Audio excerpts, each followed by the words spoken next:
The Con Panel.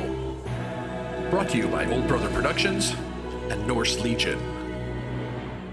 Hello and welcome to our second episode of the Con Panel. You just heard our new intro. That was from High Adventure, written by Glenn Nelson and John, I got to look it up, John Del Vento, two guys from High Adventure. Hey. That's a great song for us. It's called Oma Tres, and you're just going to have to figure out what that means. But so again, welcome to our second panel, the Con Panel. How you doing, Paul? I'm doing all right, Kevin. Things are going really well here, and fingers crossed. Fingers crossed. Here we go. Yeah, I got my legs crossed, eyes crossed, fingers You crossed. haven't been introduced yet, Tim. My God, you're a mime artist. Shh.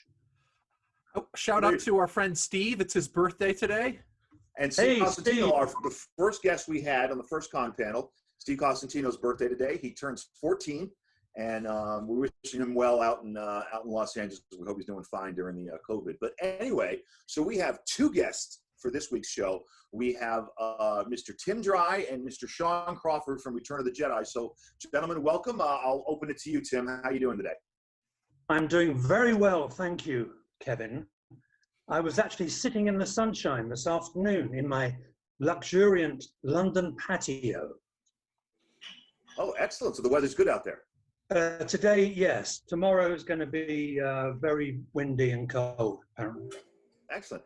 And with you, of course, is your partner in crime, Mr. Sean Crawford. How you doing, Sean? Hi. Good morning. Good evening. Good afternoon. Or whatever. Yeah, it was a hot day in London today. I actually managed to fire up the old barbecue, and actually. Hey. Lucky you can't smell it because a lot of hair's got burnt today. Well, you've got a lot of hairs to burn, mate. Yeah, well, hello. Yes. Hello. It's old yak face and old cow. What else do you want to know? Well, we got a lot we want to know. We're gonna okay, talk about you fire away then, Kevin. That's what I got a whole list of questions right here, but I thought we'd start at the beginning. Now, you guys are both, it's the term, I use the term mime artist, but you guys like to use just the word mime? Well, that's what we were taught. We were called mimes. And then a few years later, the term mime artist came out as opposed to, I don't know. It's a bit odd, but then again, you know, we studied the art of mime. So to be called a mime is a bit odd. You don't say, oh, I'm a dance. That's true. Okay, well, some people do, but well, you're a dancer. Will you be a mimer? You know, that's ugly, isn't it? That's just like, hey, I'm a mimer. I get beaten up in the street. You said that with a very convincing American accent. Wasn't it cool? Anyway, sorry, Kevin. Let's go right back to your first question. No, we're doing fine. So, so the two of you worked as mimes, and you guys actually had a group called Tik Tok. Well, it wasn't a group; it was a duo, actually. You know, it's like Morecambe and Wise, or the Everly Brothers, or Chaz and Dave. And it was quintessentially an '80s group. Okay, Tim, you want to speak when you want to show that picture? Yes, this is Sean and myself. At the same time, we were filming Return of the Jedi. This was our daily day work look. Well, you guys should have walked on. You guys should have walked on set in those costumes. Those would have been great. Well, we almost did actually. Yeah. So we were from the get-go. We were kind of whoa, what the hell? You know, because traditional mime artists or actors all look, you know, fairly mundane because their job is to pretend to be someone else. And that was our full-time job, being Tik and Tok, you know. Now, is one of you Tik and one of you Tok, or is it just called Tik and Tok? No, we were both Tik, and Tok didn't exist. Come on, Sean. No, sorry, I was Tok. No, Tim was Tik, I was Tok. Oh, that's right, yeah. It was Sean's idea to call us Tik and Tok, because we went busking one night. Busking as in being robots outside a posh restaurant in Knightsbridge in London. And just in for our American friends, Yes. busking is when you perform, when you're like a street performer playing music. Yes, Just yeah, use yeah. Sorry, guitar. yeah. I thought it was a universal term, but obviously it isn't. Yeah, so Sean phoned up one day because we were in a group called Shock, which was like a multimedia burlesque. Cheers. Mime dance theatre music group.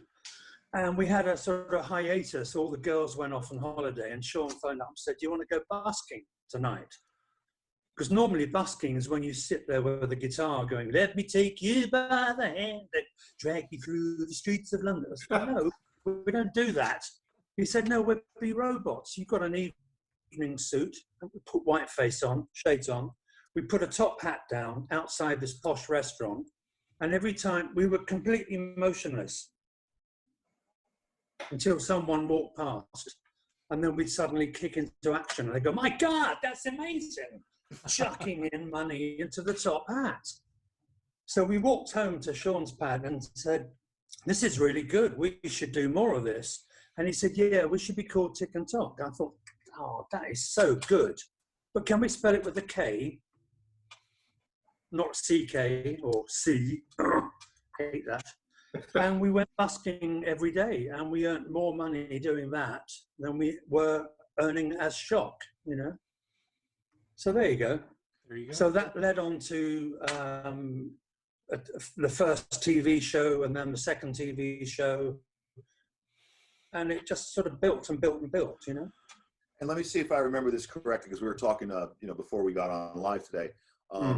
You guys worked with one of the greatest rock icons of all time, one of my favorites. You guys did Cliff Richard. No, you can laugh, Paul, but we did actually do a Cliff Richard TV show. Cliff Richard was huge in England, absolutely massive. Here he didn't was have much of a splash. He was but actually the English Elvis in 1958. that's right. But then it all went a bit sort of, "We're all going on a summer holiday." But we did a TV show with him in 1981, I think. And he had a song called Sci-Fi. And for some reason, he got a hold of us, and we were sort of white-clad robots in the background, you know. But I know, Kevin, sorry to interrupt. Yeah, how did my question about Lemmy get into Cliff, whatever the frick his name is? Anyway, so you guys met with... You knocked to Clifford of Richard. Yeah, but Lemmy is probably one of the greatest exports your country ever came up with. I mean, I love Motorhead. So what did you guys worked with him, or you met him or something? Oh, Sean, your turn to actually speak. I think basically we did a very weird TV program. We were classed as new romantics, the whole new generation, new wave fashion and 80s cult scene. And for some reason, we were invited onto this heavy metal special, which is it's called The Tube, I think it was called. But we were invited as guests, and most of the groups on were like heavy metal, Twisted Sister, Lemmy, Motorhead, Iggy Pop. Who else was there, Tim? Brian Robertson from Thin Lizzy. Thin Lizzy, yeah. So, I mean, and there we were in our little white face with spikes coming out of our heads, just looking quite bizarre. But we extremely 80s. I think that Tik and Tok is one of the most 80s thing I've ever seen. You know, Paul and I both lived through that decade as kids, but it's extremely 80s. And if you guys want to see a good some stuff about Tik and Tok, you can actually go to their website, which I have here. It's tiktok.co.uk. I must check it out. Their old videos. Excuse me. Yes, we also have a Facebook page called Tik and Tok Official. Okay, I'll make sure we put a link in that. Thank you. Of course. Absolutely. So moving right along. So yeah, so moving right along, you guys, sometime in around the 81, 82 time period, you guys got involved with Star Wars, and I wonder if you can talk about that a little bit. Sure thing, Kevin. It was January 1982, and both Sean and I got phoned up by our mime tutor, a lovely man called Desmond Jones, saying, I've been contacted by the producers of the new Star Wars movie. They're looking for mime artists to play alien creatures. Come to my school on Saturday and audition. So we did. We turned up. I think there were maybe 25 of us. And there was Robert Watts, the producer there, and maybe the female casting director, and Desmond, our tutor. And Desmond just said, okay, guys, do some alien acting. Right, okay. You know, we did it. We packed our tights and went home. And a week later, we got a call from Desmond saying, you got the job. And the next day, we're off to Elstree Studios to get fitted for costumes. And we weren't, it wasn't like, okay, Tim, you're going to be blah, blah, and Sean, you're going to be blah, blah. It was like the costume fitted. So Sean, you're now Yak Face. Tim, you're a bit taller. You can be Whippet, or Toothface, as I was called. And that's how we got it. There was Graham Hattrick, who was Tanya Spyjek, or Spyek, however you pronounce it. Ailsa Burke, and a few others. Gerald Home. Oh, Gerald Home, yeah, he's a great guy. Yeah, you know, Mr. Squidhead, sorry. Whoops. And then anyway, so that, you know, you can imagine that for two guys who were in love with sci-fi, who'd seen the first two movies, to suddenly get the call and you're in one, it was like, it doesn't get any better, does it? And it hasn't ever. Sean, do you remember your time, I guess, auditioning for Return of the Jedi? Yeah, I mean, the audition went, as Tim said, it was all a lot of weird alien movement going on. But then when we actually got the go-ahead, we went to the studio, and I think the first day we saw a lot of paperwork going on. You must not take photographs, you must do this, and all that sort of business. And then I think it was the second day we met Phil Tippett. Phil Tippett. Who was the Tippett that was did all the fantastic creatures, you know, him and his team did all the creatures, and they brought them over, and then we were introduced to our heads, and then we took it on from there. I think we had like a day where we just got to know our creature. Yeah. They had to modify the costumes after day one because the heads would be too big, too wobbly, or maybe it needed to be let out in a certain way, you know. Yeah, sorry. So you're right. I mean, with the yak is a very was a very big heavy head. I've got one in the background. This is not the original. This is a sculptor made. Oh, he's just dropped it. But I was literally breathing out of the neck. I had a tiny hole, which you couldn't really see much. It was more to let air in, more than anything else. So I was governed by Dave Tomlin's directions so much. Yeah. You know, to the left, to the right, you know, all that sort of thing. Duck, and I mean, it's fantastic orders been going on. But he was great. Yeah, so, it was David Tomlin who directed us lot, and Richard Marquand directed the proper actors like Harrison and Carrie and Mark and Tony. Yeah, David Tomlin was like the voice. He was the one that was telling us all what to do. He was directing us. You have to imagine that on the Jabba's palace set, which was 6 feet above the ground, so puppeteers could work underneath and come up, you know. You had us lot, us in these ghastly, heavy costumes, and you had extras as well. Plus, you got the camera crew, the lights, the smoke machines. Originally, we were told that we would have quite a lot of action to do, but there were so many people and so little space. We were limited to what we could do at all. How many people were on the sets, like at Jabba's palace? It looks like On there's 20 Jabba's to post, 30. I'd say 30 maybe. Yeah. But you've got these were huge cameras, you know. But what was so amazing for us was that on the first day we went to the set, it was all real. You know, there were 4 walls, floor, and a ceiling. And we thought, wow, I thought, you know, because we'd grown up with Doctor Who with cardboard walls that when somebody ran past, they'd wobble, you know. But this was like really slimy, horrible Jabba stuff. And so we do one day's filming of one particular scene, like watching Ula going into the pit or whatever. And the next day, it'll be another version of the same shot, but they'd taken that wall out and they were filming from that angle. Also, you must remember, we were also 6 foot high off the floor because all the cable people were underneath, pulling and the puppeteers. So I said that already, didn't I? Oh, did you?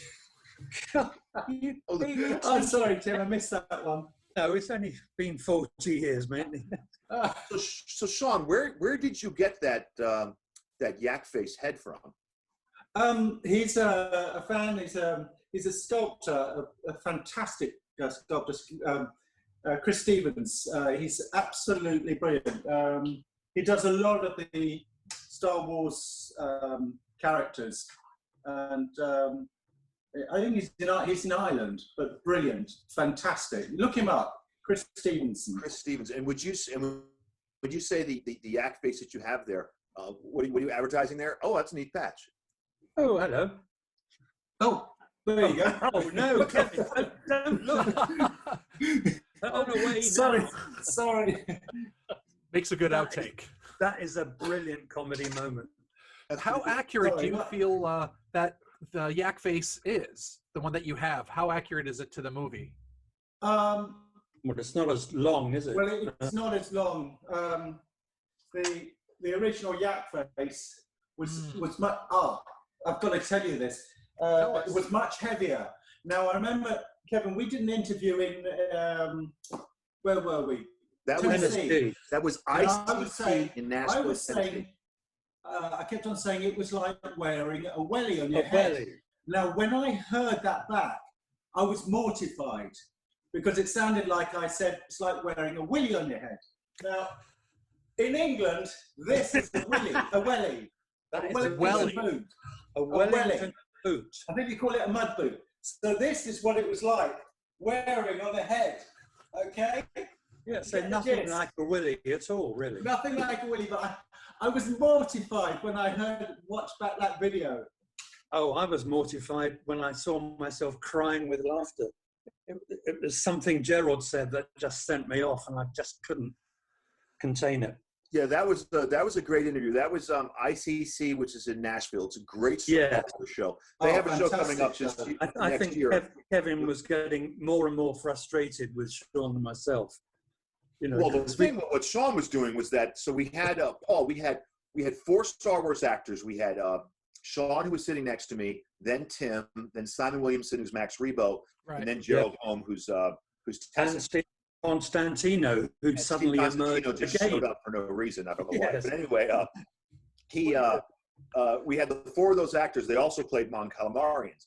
And so I would ask a question to Sean, and Sean would answer the question. Then there would be a question for Simon or for Gerald. And anytime someone else was speaking, Sean would whisper in my ear, "That's bullshit. He just made that up. That's not true." And the whole time, the entire panel was 45 minutes long, and we had a clock ticking down on the stage because ICC is very professional, and it kept saying 15 minutes left, 10 minutes left, or whatever. And Sean kept whispering in my ear. He's like, "You got 10 minutes left to save this panel because this panel is terrible. You're the worst host I've ever seen." He was doing this the whole 45 minutes. It was hilarious. Oh man! Hey, watch the video. You see him leaning over talking to me. What do you expect? There you go, Kevin. Is that I expect my mime artist to be quiet until needed. The thing is that Sean and I have worked together for nearly 40 years, and we have this empathy, and we just feed off each other all the time. It doesn't matter where we are or whatever bad stuff is happening. Like a ghastly journey we took to Dallas to do a show. And we had to change planes at New York to get a short flight to Dallas. And we're on this sort of mini plane, and the pilot suddenly comes on the intercom and says, "Oh, by the way, there's a kind of snowstorm happening in Dallas. We cannot land. We're going to have to turn back to New York."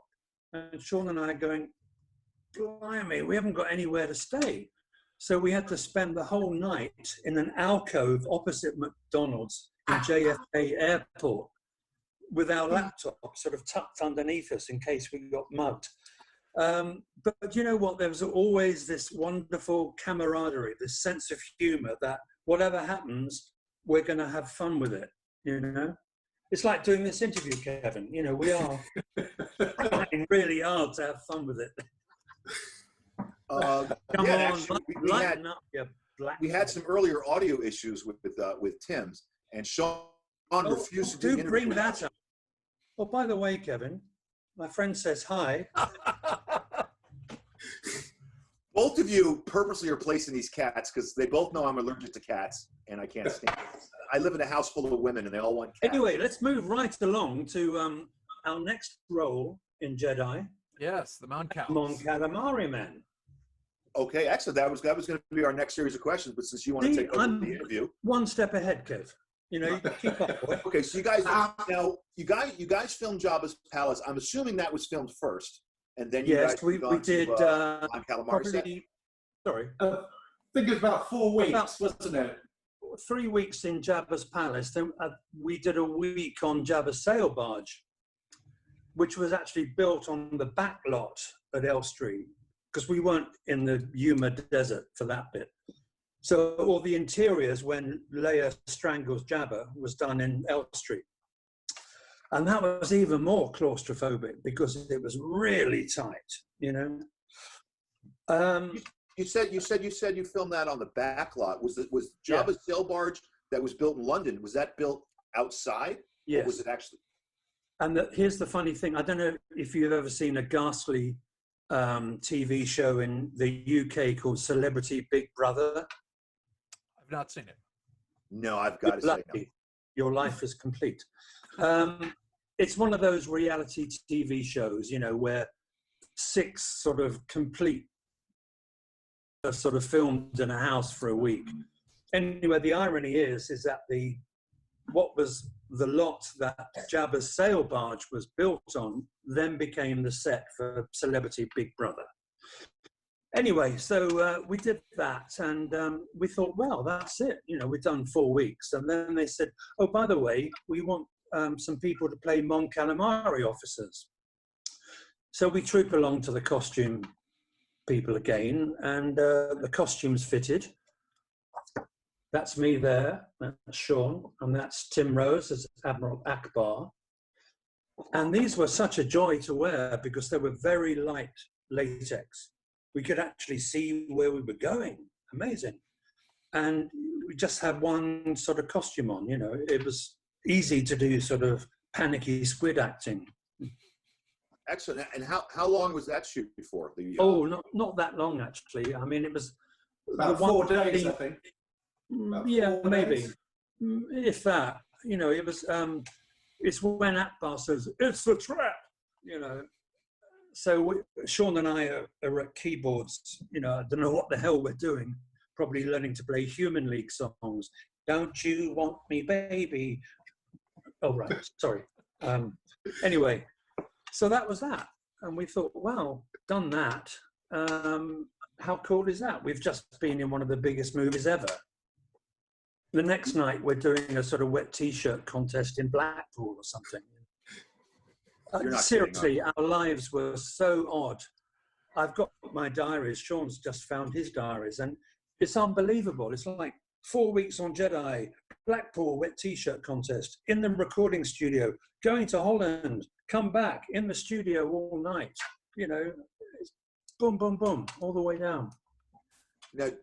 Now, when you guys were on the set, did you guys ever get a chance to interact with Carrie or Mark or Harrison? I can tell you a little funny story, Kevin, if you'd be so bold.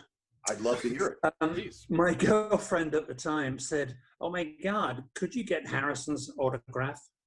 So, you know, willing to do anything to please Her Majesty, I said, of course, honey. And in a break in between filming, I'd taken off my whipped head and the top half of my costume. So I'm just, you know, I've got dyed black hair and a t-shirt, but these huge furry trousers and boots on. And I approached Mr. Ford, who sat in his chair, sort of studiously studying a script. And I go, oh, excuse me, Mr. Ford, can I have your autograph? He goes, whoa, sure, kid. You know, blah, blah, blah. And somehow on the way back from the set to the dressing room, I actually lost the autograph. So I'm thinking, I can't go back now, can I? With just the furry trousers and a t-shirt on. And my girlfriend has never, to this day, forgiven me for that. Are you still with her? No, but we're very best friends. Oh, okay, so it ended because of that. No, it didn't. It ended because it ended, you know. But it was just one of those moments. I mean, Carrie Fisher, it was like, hello. Actually, Mark Hamill was good because he was about our age. And he'd say, hey, guys, do you know any clubs I can go to in London while I'm here? And we go, hey. Mm-hmm. How about a t-shirt contest? You want to go to Blackpool tomorrow? Blackpool. I think Mark was quite intrigued by us because, as Tim pointed out earlier, as Tik Tok, we had shaven hair with little tufts and shaven long. I mean, it looked pretty unusual, so it did cause a little bit of attraction to Mark, who wanted to know what we were about. But we introduced him to some of the London clubs, and he'd come back in the morning the next day with a bit of a twinkle. Okay, told you. Now, Sean, what are those other things you got? You have other yak faces there, and also let me ask this question: do you know how to pronounce his name? Yak face. Is it Salt Marie? How would you pronounce it? No, never use it. I'm yak face. Salt Marie, I've got no connection with at all. None at all. I think it's a weird one, really, because as Tim said, we did the film and then we're off going to Japan, or we were on a roll in those days. So we did the film and we went on. And I had no idea about the merchandise, all the toys, the figures. No. Well, there wasn't any.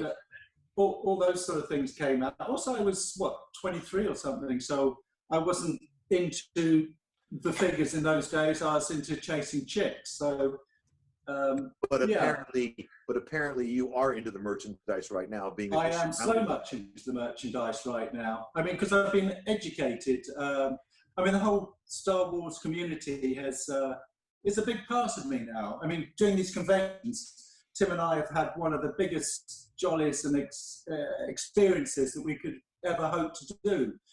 Going to all around the world, being global guests, and we just love it. How could you not? Treated so nicely and so warmly by people, and it's almost like a kind of, because Tik Tok split up in 1984, so there was a whole period of, you know, Sean doing his thing, I got married, he got married, blah, blah, blah. And then all of a sudden in 2003, we started doing conventions, and it was almost like, hey, this is just as good as doing Tik Tok and stuff, you know? I mean, going to Tokyo, Los Angeles to do conventions, let alone, you know, Paris and Germany and England. It's wonderful. It's like, because we never got, I think we got one sum of a repeat fee for VHS maybe in the middle of the 80s, but that was it. You never get anything from DVD or Blu-ray or special editions. So doing conventions for a lot of us is like a sort of residual, you know? Actually, one of the interesting things was when we were filming Jedi, there was a part, the Yak Face, a featured part, Yak Face and Reuse, C-3PO and Salacious. We were doing, we had an argument basically. Don't ask me what it's about. I think because it was all in animal language, which was translated by C-3PO to Jabba.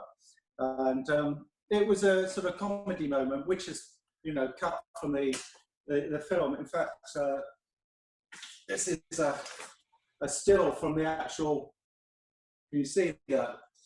Yeah. A still from the actual film, the edit. But as I say, that was, I remember it being filmed, but then, and we actually saw, the cast members saw the actual scene. And of course, in those days, the film went out, it was in cinema, so you never saw it again, unless you bought a ticket and went in. But, you know, once you've seen well, to me, once you've seen the film, you've seen the film. Obviously, you know, that's how I remember it. And then I remember once Tim and I had, this was, must have been a few months later, Tim and I had a bit of time off. And we were in central London, and we could see that Return of the Jedi was being played there. And we thought, oh, we're going to have a look. You know, one of these, you know, it was a repeat film. And we went there, and yeah, that scene had been taken out. So that was a bit of a weird one, because I remember seeing it. And then a few years later, the video came out, and the scene wasn't there. And I was a bit of a space cadet in those days, so I thought, well, maybe I had imagined it. You know, that was one of the things I thought, well, that happened. But and I sort of just got comfortable at thinking, well, maybe I imagined it. And then the DVD came out, and there were the stills. And so it did happen. And that really confused me. Yeah. Maybe we'll see. I'll see if I can find it online. There's a lot of those outtakes that you can find on the internet. It hasn't surfaced. Never surfaced. I mean, believe me, I've had a look. We did go to the premiere of Jedi, which was quite exciting. It was in one of the biggest cinemas in London, and you suddenly saw the sort of scope of it, you know. Because when you're filming something, you're just involved in your little bit. And, you know that there's a saga going on. But when you see it huge on the screen, and you suddenly think, my God, this is actually a really fantastic piece of filmmaking, you know? It's one of those things that probably come round once in your life. For people like us, I mean, if you're Tony Daniels or, you know, Harrison or Mark Hamill, it's just one of many, you know. But it was probably the highlight of our mime career, if you like, and it's purely because we were mime artists that we got the job, you know. Because a lot of people sort of think, oh, were you just extras or something, or not extras, background artists? And I say, no, we actually auditioned. You know, it's like a proper acting job, but we were acting as aliens, not sort of Shakespearean villains or something, you know. I think it helped that Robert Watts knew of us, so. Yeah. Anyway, Kevin, you're looking totally bemused and wondering, what the hell am I going to ask them next? No, we've got. In fact, I have plenty of questions for you guys. Okay, let's go. Talk to you guys for hours. We have Paul. We have some online questions. Oh no! Did you hit us with a couple? So yeah, actually, in that dialogue, they actually answered quite a few. Here's one question from. Well, this is funny. It's from Brian from Jersey City. Asks, what drew you into mime? What was the attraction? What got you started in that? I think the uniform. The black tights and ballet shoes. Oh, that's his version. My version, actually, I saw David Bowie live on stage in 1972, just before he broke as Ziggy Stardust. And I'd never seen a pop singer or a rock singer move in the way he did. And I just thought, how the hell, you know?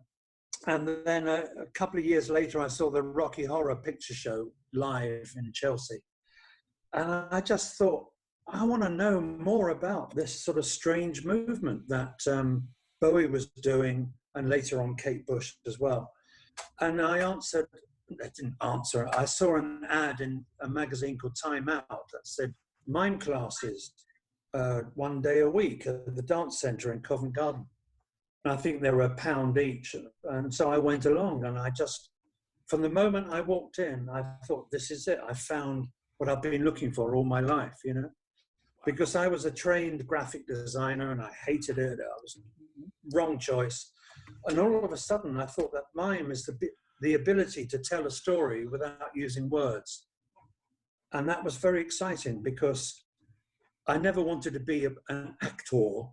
I certainly never wanted to be a dancer. So mime suddenly opened up this door into another form of creativity. That's for me anyway. In honesty with me, I remember sitting outside a pub once and seeing these two guys doing this slow motion fighting. In the 70s, there was this program called Steve Austin, the $6 Million Man. Yeah. Remember everything was slow motion with that chung chung chung chung chung chung chung chung chung chung chung chung chung. You know that, and they were doing this fight, and I just thought that shit, because it was so out of the blue. Also, kung fu was a big thing in those days. Bruce Lee, and so they were mixing that up, and I just sitting back and watching. They weren't saying anything, but just looking at this entertainment, it just transfixed me. And I think I was discussing it with my girlfriend at the time, and she said, "Oh, that's mine." And I looked it up, and I could see there was a whole thing going on, and got involved in this school of mine. And then quickly, that's how we met. Sorry? And that's how you guys met. Yeah, that's how we met. We met at Desmond's mime class, and we always used to go to the pub after class, you know, to chill out and have a pint or two. And it's a very healthy, pastime. Yeah, it's gotta be a lot better than being a graphic designer. I mean, that would just be a horrible business to be in. I made such a wrong choice. I should have done fine art, but I was 17 and gullible, you know. But just so you know, I am a graphic designer, so that's what I do for a living. I feel the weight of the cross on your shoulders. Anyway, no, I mean, Paul, do you have any other questions from online? I do still use my graphic skills in some way for album covers or whatever, you know. We do have some other questions. Sean, you did a great image of the May the 4th, that picture that you did. Paul, can you bring that up again? I can, yes, as a matter of fact. And you did a celebration of May the 4th a couple days ago, and Paul's going to bring up that graphic you did. It's really good. Yeah, it's something I've been doing actually in lockdown. I've never had the time before. It's something I've suddenly got really into illustrating, and this cartoon is something I've been building up. In fact, since then, I've got Bib Fortuna and Ulari have joined the ranks, and it's becoming a bit of a smutty, bad pit of intrigue. It's going to be cool when it's finished. I like the way you've given Tanya Spyjek prominent tits. Oh God! I'm wondering what's Gerald Holm going to say about the big joint? Oh, I dread to think. I dreaded completely the wrong person. Completely. No, it should have been me. You know, bless him. It's. I don't know if you can see, but Salacious is tattooed with a nipple ring. Anarchy.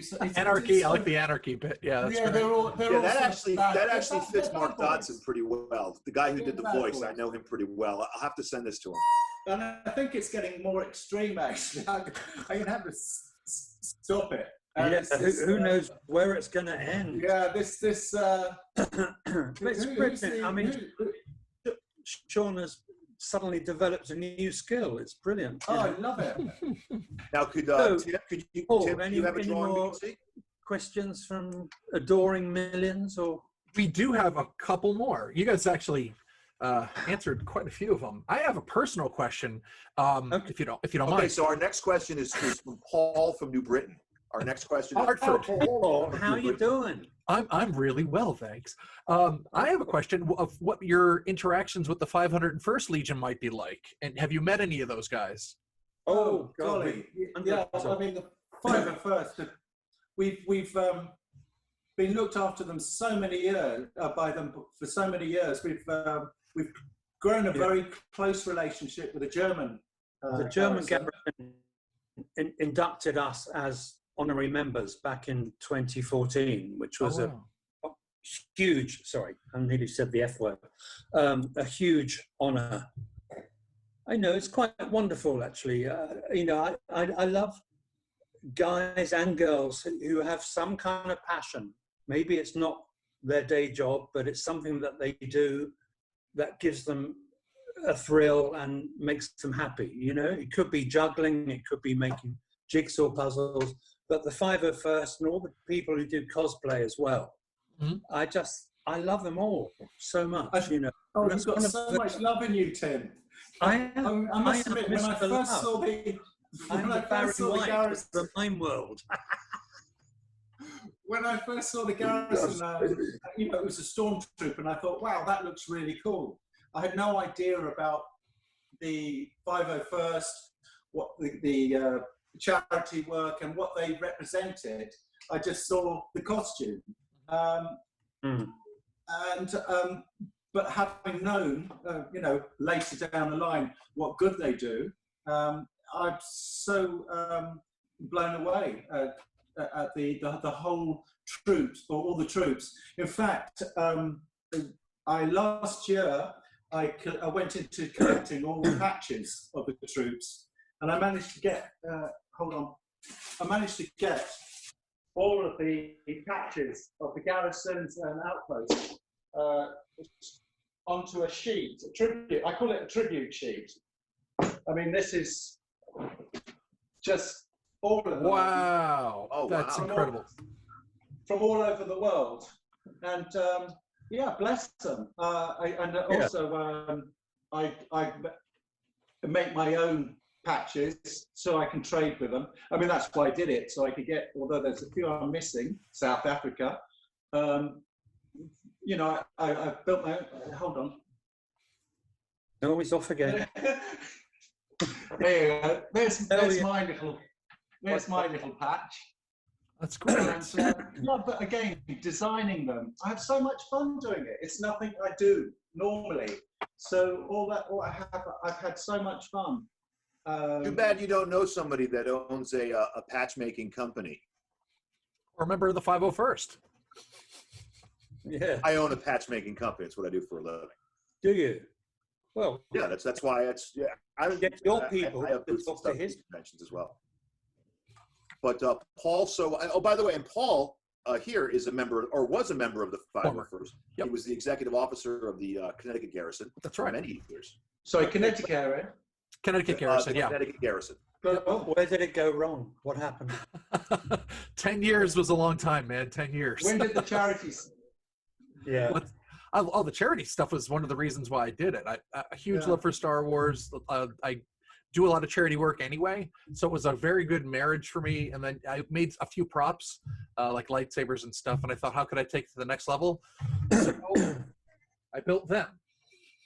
Oh, you did those? Oh, yeah. Yeah.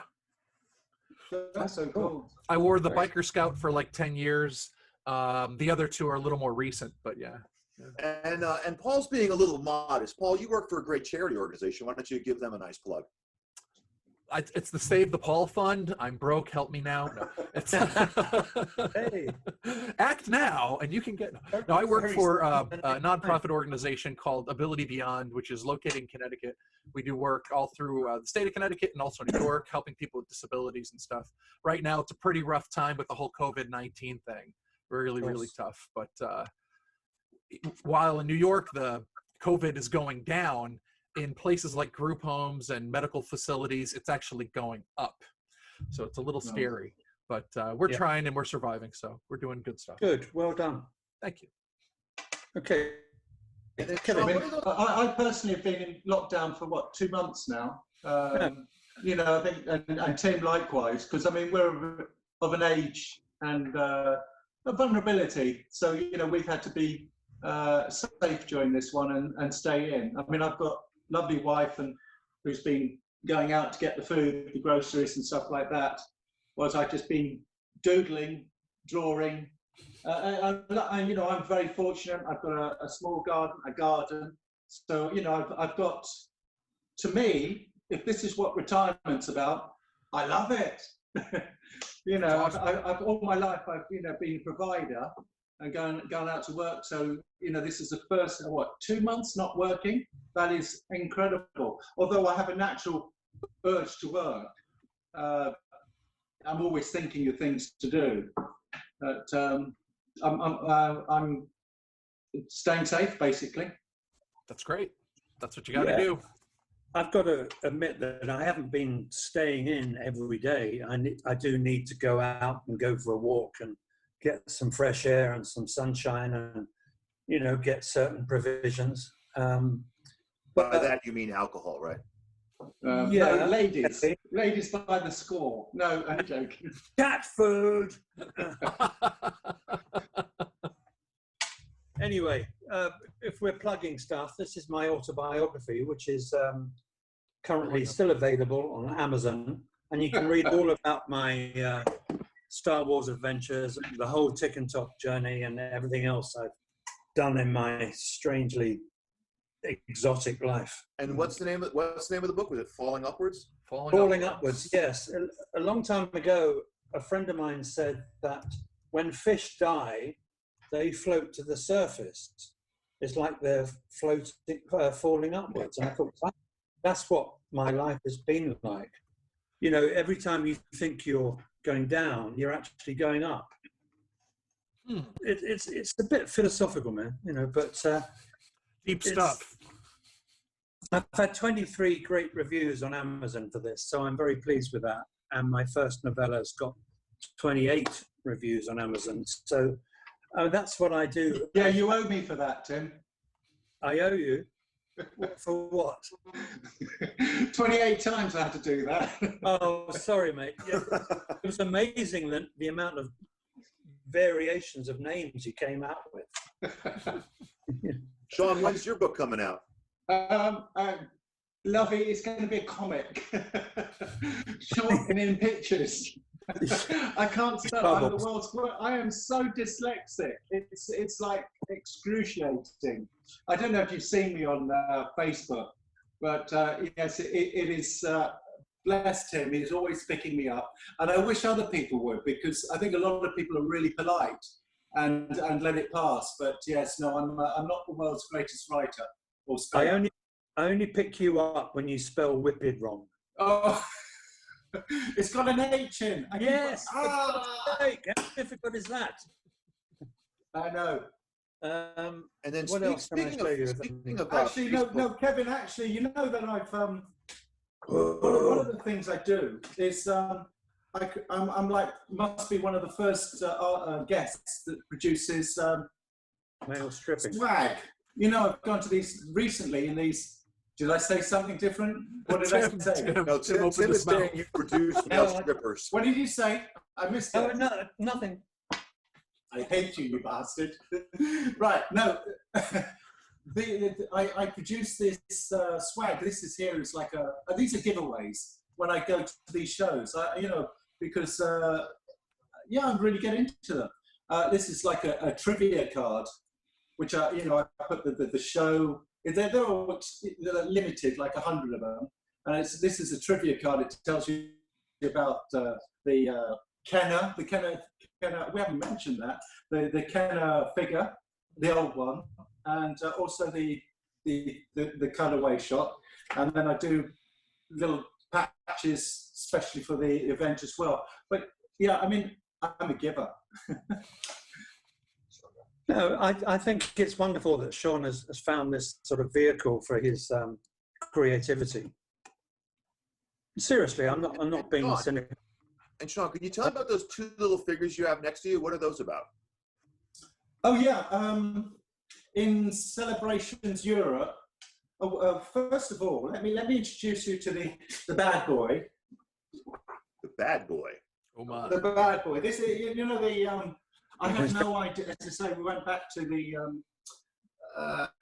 collectors thing, and some people said, "Oh, did you know you got a figure out that's worth a lot of money?" And I had said no.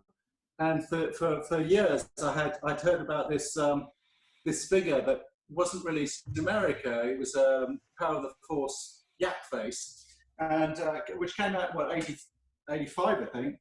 So this is my one. Wow. Which is hold on. I just this little chappy is a loose one. You see him? Hello, Yeah. my name's Yaki. I managed to pick up after years of trying to find him, because in those days there wasn't the internet or eBay, and I managed to pick him up off a trader. I think it was in Birmingham at one of the shows there, and yeah, they were quite expensive in those days. I mean, extortionate now, but there you go. And since then, I started this collection of Yak merchandise. It intrigued me, and I mean, I came in late, so I never played with them as children. Like a lot of collectors now, it's memories from childhood. Whereas with me, it is trying to find the figure.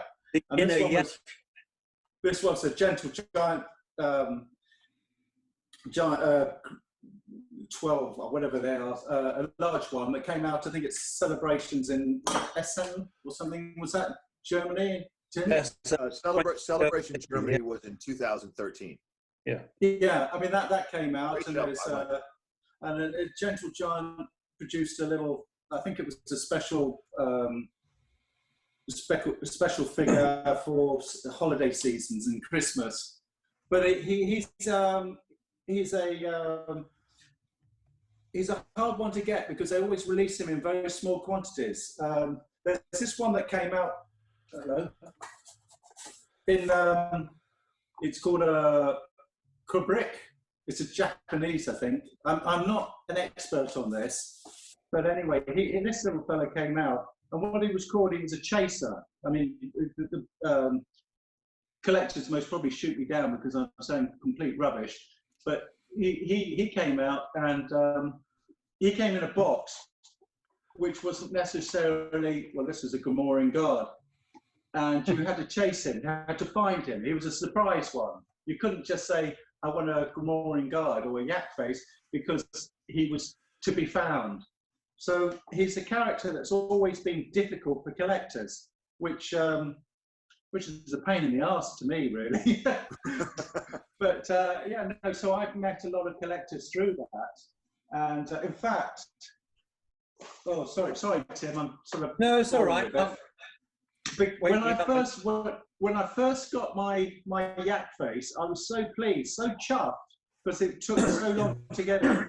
I felt really special, sad figure I am, and I produced a badge, like a Yak Face Owners Club, which went down really well, actually. It's only a few made, and again, I was really surprised that people would want it. I bought it. I mean, I didn't buy it. I made it just for myself, really. It was just like, you know, chuff. And recently, this isn't been released as yet. Check that one out. It's a box. It's a box. And in the box, open the box, Charlie. In the box, we have the campest of camp Yak Face coins. Oh, This is a 501st. Challenge coin, yeah. It's you see all the diamonds, sorry darling, no paste here, diamonds and gold. And then on the other side, it's a lucky coin, and legend has it, if you rub the snout, you get a bit of luck. Well, there you go. Anyway, I've only made 50 of these, And a lot go to charities, 501st, or in fact, I'm still waiting for the 501st to accept their one. But, you know, something like ICC will have one for their charities. I mean, they go out to, their IOUs to collectors who've given me, lavished me with gifts, and charities, basically. There you go. All right, well, Tim, we got to get you making some stuff too, you know. Well. But you made a book, so. I've made a book, I've made a billion photographs, I've made a lot of music, you know, it's all out there if one looks. If you go to Tim Dry autograph photographs for sale on Facebook, you can buy pictures. Yeah, and I wanted to mention that both of you have autographs available through your Facebook. Yeah. And you can look up both of these gentlemen. I'll put a link on out to them, and they'll sign you an autograph and send it to you. I'll put a link. Yeah. And Paul's gonna put a link to that, so you guys can go out that way. And that way, our viewers, if they want to, because I think there's about 14 Star Wars pictures and 3 from the film Extra that I played the alien in, and a couple from a show called The 10th Kingdom. Do you guys ever get that? The 10th Kingdom, I've seen. It's a cable. I have not. There is. Paul, Yeah. have you heard of it? I've heard of it. Actually, Mark Edmonds was in that as well. But all right, guys, I want to thank you. What was that? Someone ringing my doorbell. Is it Hold on a Harrison moment. Ford? It's me. Let me in. Is he actually going to go and answer the door? during the interview? Let's talk about him. Yeah. Let's say Matt, Let's get talk that about thing it. to them. Oh, golly, what do you want to know about him? Tell us, Where do we you start? got any dirt on him? Mr. Dry. Do you have any dirt on Mr. Dry? Oh, total. Give us a scandal. Bastard. He's a bugger. Bastard. I hate him. But I was going to say, like, we're at the end of the show. Thank you, gentlemen. But then the guy got up And and he just, walked away. and just went away.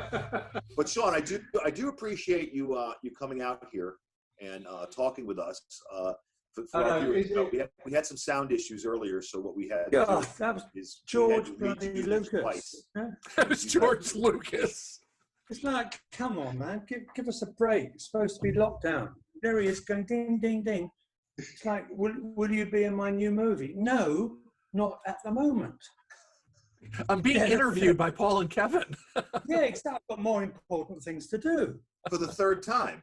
For the third. Is it the third? Yeah. Let's gloss over that. So in closing, do you guys have any We're final closing remarks? now. Only Oh, 7 okay, o'clock. Sorry, what do you want? I was saying in closing, did you guys have any final moments or thoughts about Return of the Jedi?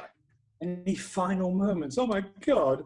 I want to thank my mum and my dad and my cousins and everything. Any final moments about Return of the Jedi?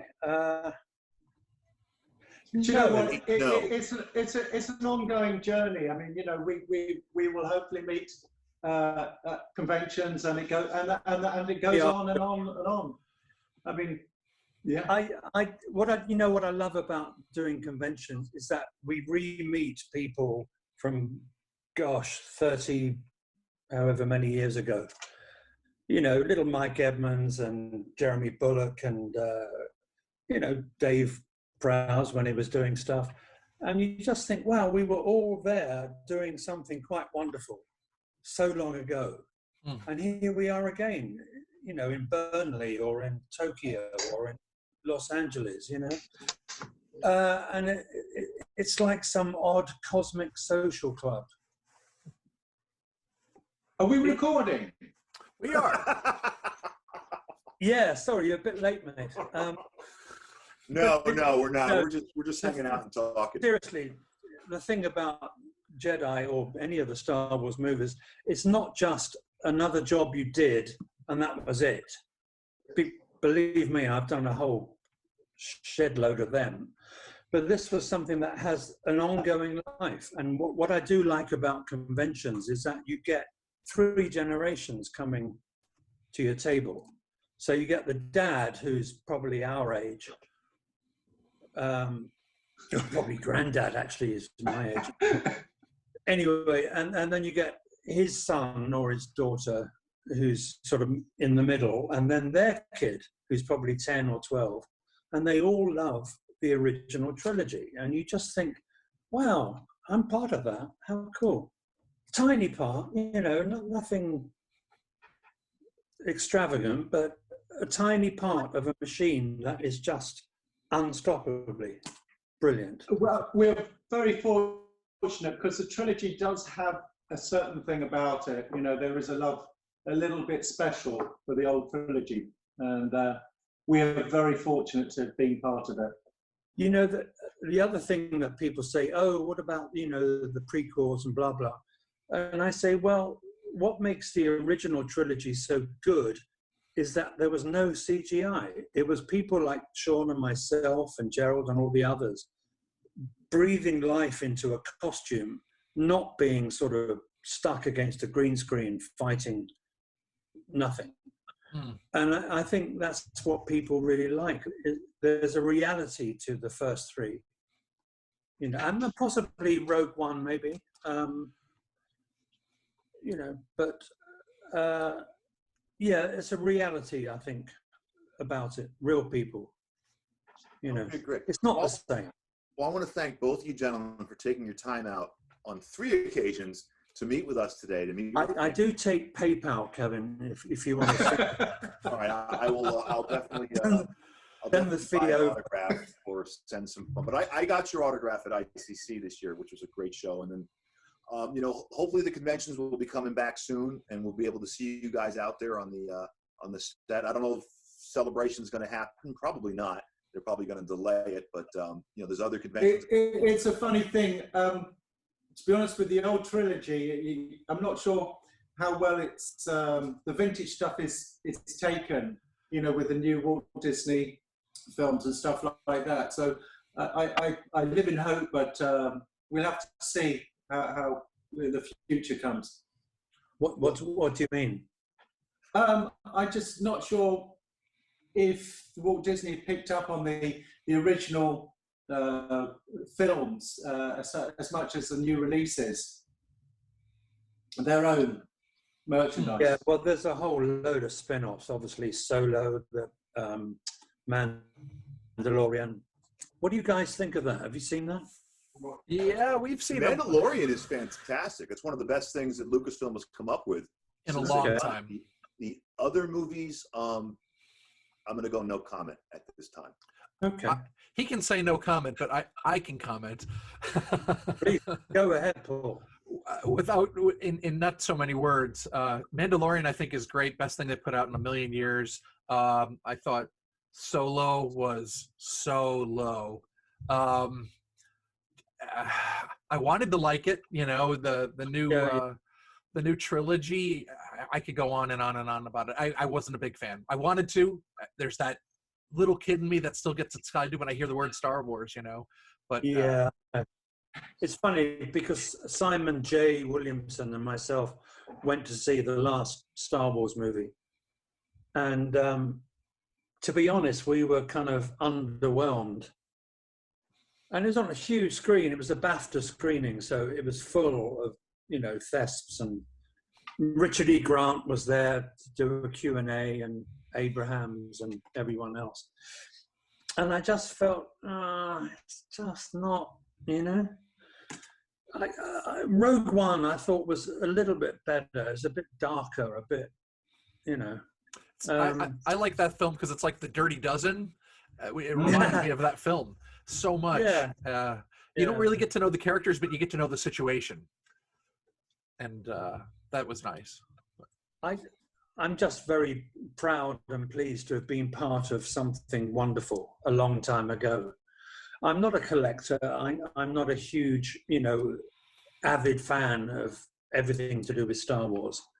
But I did what I did, and I'm proud I did it. And I love doing things like this.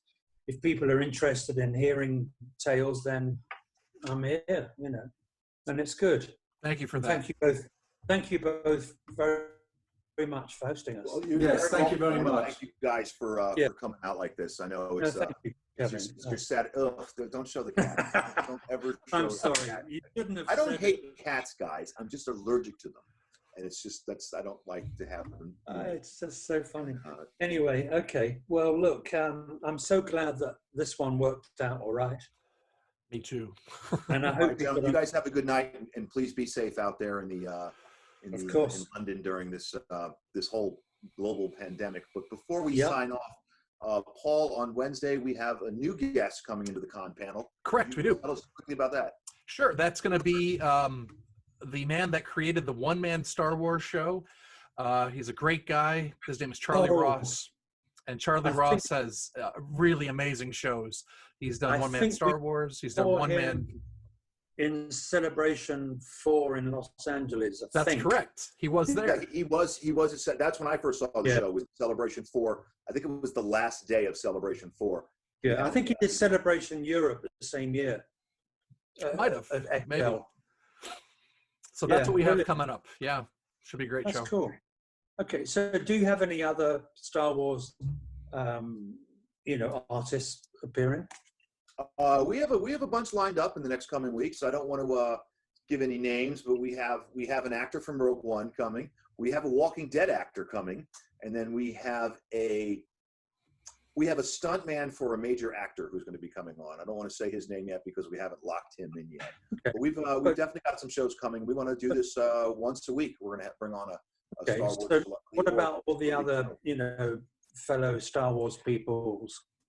Like Simon, Toby. Simon, of course, was Max Rebo. I have his contact. I'll definitely probably reach out to him. And then Gerald Holm, definitely. I don't know if Gerald Holmes. And Toby, Jabba's left-hand man. Mm-hmm. Have we finished yet? I don't know. I keep trying to finish it. Shut the fuck up. It's like, whilst drinks are going, we're flowing. Two false starts this week. Carry on, Paul. It's not, man. No, just keep going. I got my daughter in the next room. She's Red room out of this, but we're just going to go on. We've had so many messy private signings going on at a pub. Never do signings with Tim and Sean at a pub. No. You guys do. Whoa. No, I got to go back to this one. You guys do signings at pubs? Yes. Oh, that's cool. Are you still filming or not? I am. Oh, yeah, we are. Yeah. Oh fuck. Oh shit. Beep. Beep. How about this? I'll close out the show and then we'll talk some more. Okay. We can do that. Okay, ladies and gentlemen, thank you very much for coming into the second episode of the Con Panel. We will be back next week with Charlie Ross and more attitude. Rock it. Oh yeah. We are done.